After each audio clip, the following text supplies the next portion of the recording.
सुनिए, एक मुख्यमंत्री की ये भाषा होती है, भाई और बहनों बटोगे तो कटोगे। ये मुख्यमंत्री की भाषा है, चुने हुए मुख्यमंत्री की भाषा है ये। जहां भी जाएंगे धर्म संप्रदाय का आप लोग जहर घोलने का काम करेंगे, जाति को बांटने का काम करेंगे। अभी सनातन धर्म कहाँ जोड़ने की बात कर रहे हैं? वो बटोगे तो कटोगे कह रहे हैं, बताइए। आखिर इस तरह इशारा तो वही कर रहे हैं ना कि सनातन धर्म की कोई इशारा नहीं है, वो इशारा कर रहे हैं। देखिए उनका इशारा है बीजेपी के अंदर ही। जैसे गडकरी जी का एक अलग गुट हो गया है, मोदी जी का एक अलग गुट हो गया है, अभी निर्मला ताई का भ्रष्टाचार सामने आया है, वो अलग गुट हो गया है। तो सब एक दूसरे से नाराज है और भाजपा में अंदर ही अंदर सिर्फ फुटबॉल जारी है। तो इसको लेकर के वो कह रहे हैं कि मेरे बीजेपी के भाइयों तुम लोग बटोगे तो कटोगे। मतलब निर्मला जी अलग बट गई, जेल चली जाएंगी, तो फिर वो मोदी जी को एक्सपोज करेंगी कि अरे आदमी इलेक्टोरल बॉन्ड का घोटाला किया था, वो जेल जाएंगे। फिर मोदी जी जेल जाएंगे तो अमित शाह को एक्सपोज करेंगे कि यहाँ यहाँ ऐसा हुआ था। फिर अमित शाह जेल जाएंगे तो योगी को एक्सपोज करेंगे। तो इसलिए योगी जी कह रहे हैं क्योंकि वो जेल न चले जाए, और कोई बात नहीं है बटोगे कटोगे का। क्यों नहीं जाएंगे? जब लालू प्रसाद यादव जेल जा सकते हैं, जब अरविंद केजरीवाल जेल जा सकते हैं। नाम क्या है आपका? अतुल यादव। अतुल यादव। यादव विरोधी नीच पत्रकार, जाहिल पत्रकार, अनपढ़ पत्रकार, कौम विरोधी पत्रकार, यादव विरोधी पत्रकार, मोदी के तलवे चाटने वाले पत्रकार, जूता चाटने वाले पत्रकार, मोदी के दलाल पत्रकार। कांग्रेस के दफ्तर में अरे मोदी के दलाल पत्रकार चाट रहे हैं ना कांग्रेस। मैं नहीं चाट रहा हूं, तुम चाट रहे हो। सुन पहले, कांग्रेस में आके बोल लो पहले बोल लो पहले। एक मिनट। लालू यादव चलिए, आप कह रहे हैं चारा चोर, कोर्ट कही, इसलिए हम मान लिए कि लालू जी चारा चोर थे, वो तो जेल खट लिए। लेकिन आपके चाचा नरेंद्र मोदी जी भी तो इलेक्टोरल बॉन्ड का घोटाला किए हैं, वो कब जेल जाएंगे बताइए? ना आप जैसे अरे आपका चाचा भी तो जेल गया है, आपका चाचा कब जेल जाएगा? आपका चाचा कब जेल जाएगा जो इलेक्टोरल बॉन्ड का घोटाला किया है? अरे आपका चाचा कब जेल जाएगा इलेक्टोरल बॉन्ड का घोटाला किया है, जो इलेक्टोरल बॉन्ड का घोटाला किया है?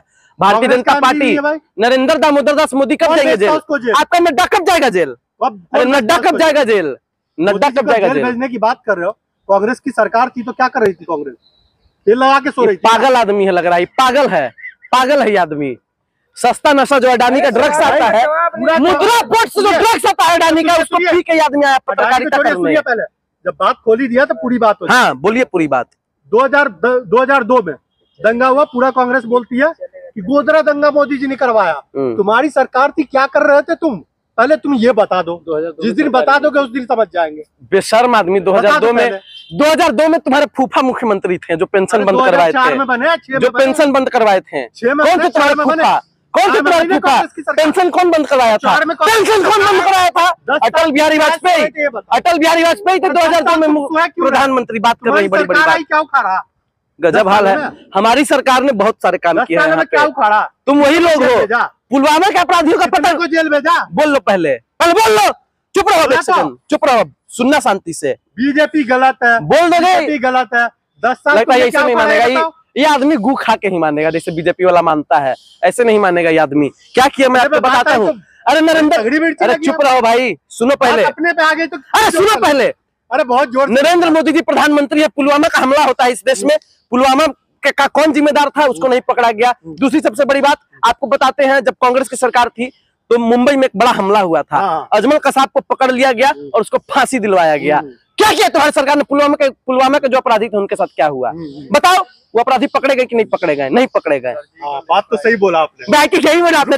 मर जाओ जहर खा के, मर जाओ जहर खा के। चुप रहो। अटल बिहारी वाजपेयी प्रधानमंत्री थे इस देश के। अटल बिहारी वाजपेयी इस देश के प्रधानमंत्री थे। प्लेन हाईजैक कर लिया जाता है, आपके चाचा को पकड़ लिया जाता है, उसके बाद मौलाना मसूद अजहर का भाई इब्राहिम अजहर छोड़ दिया जाता है। मौलाना मसूद अजहर को कांग्रेस ने मौलाना मसूद अजहर को पकड़ा था और बीजेपी ने छोड़ा था। ये बात बताओगे किसी को? नहीं बताओगे, क्योंकि भाजपा बिस्किट देता है तुम कुत्तों को। अरे सिचुएशन होती है, सिचुएशन नहीं। अरे शर्मा नहीं। हमारे देश के लोग। मौलाना मसूद अजहर को किसने पकड़ा था? कश्मीर की जेल में बंद था कि नहीं? कश्मीर की जेल में बंद था कि नहीं? अच्छा, कश्मीर की जेल में बंद था कि नहीं? कश्मीर की जेल में बंद था कि नहीं? मसूद अजहर बंद था ना कश्मीर की जेल में, तो फिर कौन उसको छुड़वाया? अटल बिहारी वाजपेयी छुड़वाया। अरे तो बोलो भाजपा आतंकवादी से मिली हुई है। बोल की तेरा पार्टी आतंकवादी से मिला हुआ है। बोल की तेरा मालिक आतंकवादी है। बोलो कि तुम्हारा मालिक इसी में सो रहा था। तुम्हारा मालिक आतंकवादी इस बात को मानते हो ना? कहाँ गया था? मालिक जो इनका मालिक है वो आतंकवादी है, आतंकवादियों को छुड़वाता है। जब बीजेपी ने गलत किया तो विपक्ष कहाँ गया था? रिश्तेदारी में। अरे ये वही पत्रकार है, विपक्ष से ही सवाल पूछेंगे, विपक्ष से ही कुछ हो जाता है। विपक्ष से क्यों?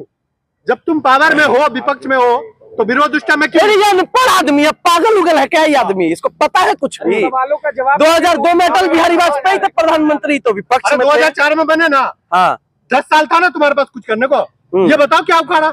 जाके पता कर लो। ए सुनो पहले, कितने को जेल भेजा? गुजरात में अभी भी जो लोग है ना, क्राइम हमने खत्म किया है। क्राइम खत्म किया? हमने क्राइम खत्म किया है, बिल्कुल खत्म हुआ है कांग्रेस की सरकार में क्राइम। 1984 का दंगा नहीं हुआ? गजब हाल है। 1984 में याद में आ जाएगा, 77 में याद में आ जाएगा। कर दिया। अरे 1991 में जब बाबरी मस्जिद को शहीद किया गया था, तब कौन तुम्हारा चाचा शहीद कर रहा था? कांग्रेस है, याद रख लेना। अडवाणी चाचा था तुम्हारे, इसलिए जिम्मेदार नहीं है। कांग्रेस है, फूफा था अडवाणी, इसलिए तुम्हारा चाचा। अडवाणी जिम्मेदार नहीं है, अडवाणी जिम्मेदार नहीं है, तुम्हारा चाचा अडवाणी जिम्मेदार नहीं है, लेकिन कांग्रेस जिम्मेदार है। कांग्रेस के ही अडवाणी रथ यात्रा निकाल रहा था, बेहुदा आदमी अडवाणी रथ यात्रा निकाल रहा था। कांग्रेस के ना आप गिना दो ना यार, 2 आदमी गिना दो। बोला तो अरे गिनाओ पहले यार, बतिया रहे हो। अडवाणी जिम्मेदार था कि नहीं बाबरी मस्जिद को शहीद कराने में? यूपी का दंगा किसकी सरकार थी? 172 लोगों को काट दिया। जाके वहाँ के मुख्यमंत्रियों से पूछो, हमसे क्या पूछ रहे हो? कांग्रेस का मुख्यमंत्री था, अब बाद में उसको सेंट्रल में मंत्री बना दिया गया। सेंट्रल में कौन मंत्री बना दिया? कौन मंत्री बना दिया? प्रमोशन। नाम बताओ उसका। विवादित एक बयान दिया है, कैसे देख रहे हैं आप? क्या विवादित बयान दिया उन्होंने? पैगंबर जी को लेकर उन्होंने बयान दिया, गलत बयान दिया। अगर कोई विवादित बयान देता है किसी भी धर्म को लेकर के, किसी भी संप्रदाय को लेकर के, तो तुरंत उस पर त्वरित कार्रवाई होनी चाहिए, और बिना किसी जांच पड़ताल के तुरंत उसको पकड़िए और जेल में डालिए। लेकिन जेल क्यों? गजब हाल है। क्यों? इस देश में कई प्रकार के धर्म के लोग रहते हैं, कई जातियों के लोग रहते हैं, कई समाज के लोग रहते हैं, और आप अगर चाहते हैं कि दो धर्मों में गलत मैसेज जाए, 2 जातियों में गलत मैसेज जाए, जो 2 संप्रदायों में गलत मैसेज जाए, तो फिर आप छोड़ दीजिए खुला उन लोगों को। हजरत मोहम्मद सल्लल्लाहु अलैहि वसल्लम के खिलाफ बोला उन्होंने, तो उसमें दिक्कत क्या है? बिल्कुल दिक्कत है। कैसे? आप कैसे बोल सकते हैं किसी के भी खिलाफ? आज वो लोग नबी पे सवाल उठा रहे हैं, कल होकर के सनातन धर्म पे सवाल उठाएंगे, परसों होकर क्रिश्चियनिटी को टारगेट करेंगे, उसके बाद बुद्धिज्म को टारगेट करेंगे। कहां तक ये उचित है? आप बताइए। जब भारत का संविधान इस चीज की इजाजत देता है कि हर धर्म का व्यक्ति यहाँ रह सकता है, हर संप्रदाय का व्यक्ति रह सकता है, हर जाति का व्यक्ति रह सकता है, all Indians are brothers and sister, all Indians are equal, जब हर एक व्यक्ति यहाँ पे एक बराबर है, एक समान है, तो फिर सभी का सम्मान क्यों नहीं होना चाहिए? हिंदू खतरे में, हिंदू की वजह से वो बयान दे रहा है। न हिंदू खतरे में है, न मुसलमान खतरे में है। गौर से सुन लो मेरे भाइयों, आज भारत का संविधान खतरे में है, और संविधान को खतरे में डाल कौन रहा है? आप जैसे कुछ पत्रकार और कुछ आरएसएस और भाजपा के एजेंट लोग। तो मुसलमान भी खतरे में है? बिल्कुल खतरे में है। कैसे? हिंदू भी खतरे में नहीं है, मुसलमान भी खतरे में नहीं है, खतरे में भारत का संविधान है। और जब भी भारत के किसी भी नागरिक पे वार होता है तो सीधा संविधान पे वार है। आप बताइए, अगर आप मेरे मौलिक अधिकारों का हनन करेंगे तो इस संविधान पे वार है कि नहीं है? क्योंकि भारत का संविधान मुझे सभी चीजों को मानने की इजाजत देता है। तो हजरत मोहम्मद सल्लल्लाहु अलैहि वसल्लम तो संविधान से थोड़ी चलते थे। किससे चलते थे? कैसे चलते थे? आप बताइए। भगवान और संविधान में कंपैरिजन कर रहे हैं आप। वही बीजेपी के तुच्छ मानसिकता वाले लोग हैं, आरएसएस के तुच्छ मानसिकता वाले लोग हैं। कोरोना के समय में वायरल हो रही थी बहुत सारे बयान कि तालिबानी लोग यहाँ पे आ गया है। उसके बाद तबलीगी जमात एक वायरल होता है, तबलीगी जमात का लोग भारत में आ गया तो कोरोना फैला रहा है। आप लोग वही लोग हैं। टीवी डिबेट्स होता था, भाजपा का एक नफरती चिंटू बैठ जाता था, टकला सा है, आप भी जानते हैं उसका नाम, मैं नाम नहीं बताना चाहूंगा, बैठ कर कहता था शरिया कुरान, फिर उसके बाद कहता था कि भारत किससे चलेगा, संविधान से कि शरिया से। ये कोई मतलब है? अरे काम की बात करो भाई। यतीन नरसिम्हानंद का बयान संविधान के हिसाब से गलत है या मुसलमान या मुस्लिम के हिसाब से गलत? हर तरीके से गलत था, संवैधानिक तरीके से बहुत गलत था। मुसलमान चुप क्यों है? मुसलमान चुप कहाँ है? हर कोई देखिए, जो मुसलमान भाजपा से पैसे ले लिया है आपके जैसा, वो चुप है, बाकी कोई मुसलमान चुप नहीं है। हर एक आदमी आवाज उठा रहा है इन लोगों के खिलाफ, और गलत को गलत और सही को सही कहना होगा, नहीं तो एक दिन मारे जाओगे सब के सब। इतना एफआईआर हुआ है लेकिन फिर भी उसकी अरेस्टिंग नहीं हुई। अरेस्टिंग होगी? अरे बेशर्म आदमी, पता देखते देखते हो कुछ। महाराष्ट्र में इम्तियाज जलील साहब गए थे, कैसे तुम लोगों की खटिया खड़ी हो गई थी, रोने लगे थे तुम लोग, रोने लगे थे, एकदम मरने लगे थे कि इम्तियाज जलील पहुंच गए यहाँ पे, एफआईआर करवा देंगे, कार्रवाई हो जाएगी इन लोगों पे। बेहुदा क्यों नहीं होती है? अरेस्टिंग होगी, अरेस्टिंग नहीं होता। देखिए सबसे बड़ा कारण इस चीज का है, गौर कीजिएगा इस बात पे। आप लोग चुप रहे, हंसो मत पत्रकार भाई, आप लोग इस चीज पे गौर कीजिए। महाराष्ट्र में एक बयान दिया जाता है।